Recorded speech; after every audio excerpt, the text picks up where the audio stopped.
Assalamualaikum warahmatullahi wabarakatuh. Yang terhormat Ibu APT Mayaranti Wilsya MSc, saya Kesyarani Putri Asmain dengan NIM 48212108441 dari kelas 3A Farmasi. Di sini saya akan menjelaskan mengenai apa saja formulasi terdapat di dalam krim permetrin. Yang pertama, akan kita bahas mengenai secara farmasetika preformulasi dari zat aktifnya yaitu permetrin. Perlu diketahui bahwa permetrin ini hanya larut sebagian besar di dalam pelarut organik.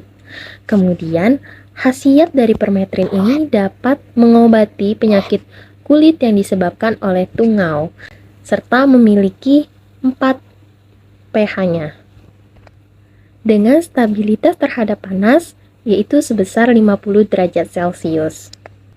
Kemudian, yang kedua, untuk membuat krim permetrin ini, kita memerlukan zat tambahan. Yang pertama, vaselin album sebagai basis, kedua, triethanolamin sebagai emulgator, asam stearat sama seperti emulgator, gliserin sebagai humektan, butil hidroksitoluen sebagai antioksidan, metilparaben, propilparaben sebagai pengawet, serta aquades sebagai pelarut. Langkah selanjutnya, kita akan menentukan rentang penggunaan setiap zat tambahan, termasuk juga zat aktif, dalam sediaan krim yang akan kita buat, yaitu permetrin 5%, vaselin album 20%, triethanolamin 2%, asam stearat 8%, gliserin 2%, butil hidroksitoluen 0,04%, metilparaben 0,18%, propilparaben 0,02%, dan aquades at 10 gram.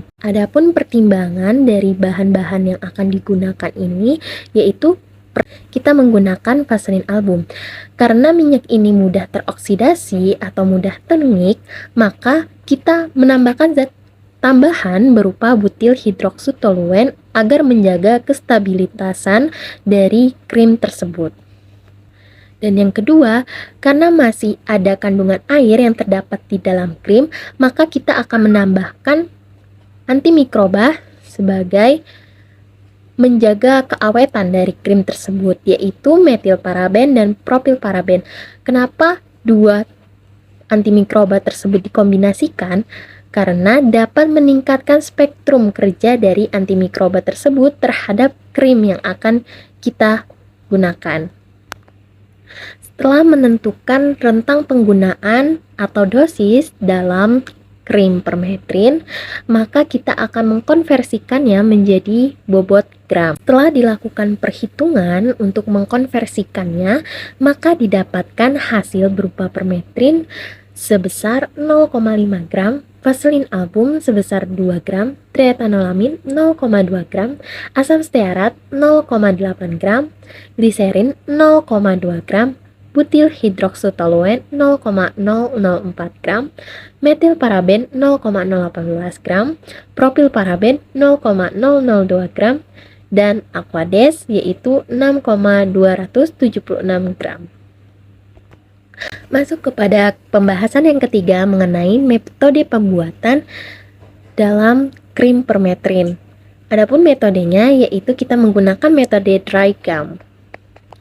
Yang pertama, kita akan meleburkan bahan-bahan yang dapat larut di dalam minyak, yaitu vaselin album, asam stearat, propilparaben, triethanolamin, gliserin, metilparaben, dan BHT. Dileburkan dengan suhu 70 sampai 75 derajat Celcius.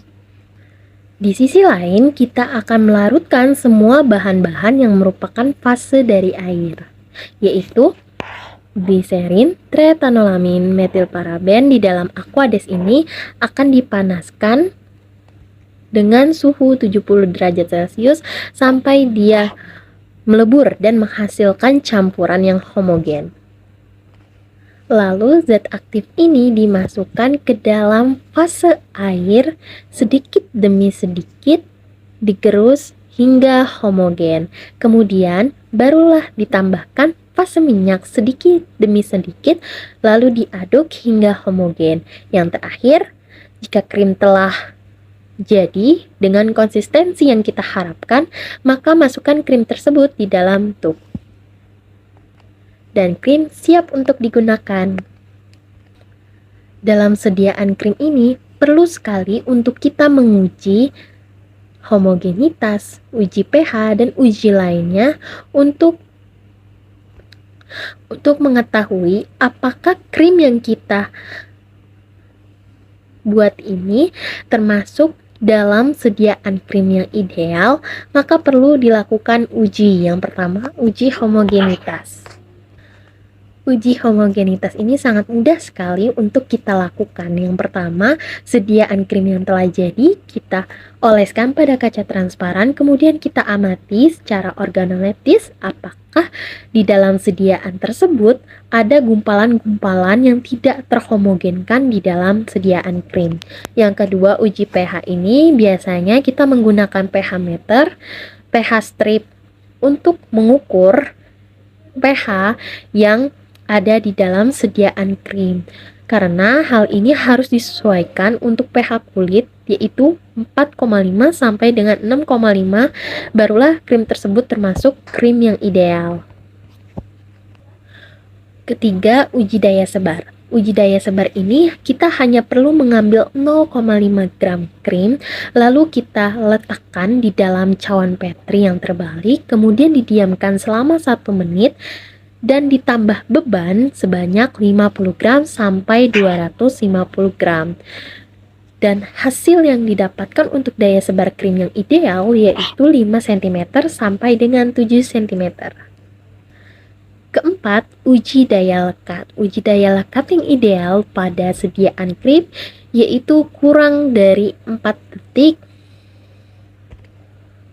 Kelima, untuk uji iritasi tersebut, kita mengoleskan sediaan krim di dalam kulit pasien yaitu sebanyak 3 kali sehari selama 3 hari berturut-turut. Apabila kulit tersebut gatal-gatal, kemerahan, maka terdapat iritasi di dalam krim tersebut. Keenam, ada uji secara organoleptis. Uji organoleptis ini dilakukan dengan melihat adanya perubahan warna, bau tengik, dan adanya pemisahan fase dari krim yang kita buat. Yang ketujuh, ada uji stabilitas. Yang kedelapan, uji mikrobiologi. Karena kita menggunakan antimikroba, maka perlu diuji kembali uji mikrobiologi dari krim. Apakah mikrobiologi tersebut, apakah antimikroba yang kita buat di dalam sediaan krim tersebut mampu mencegah bakteri-bakteri yang akan mengkontaminasi dari krim yang kita buat. Terakhir, ada uji viskositas atau kekentalan. Uji viskositas yang baik pada sediaan krim yang ideal yaitu sebesar 2000 hingga 50.000 GPS.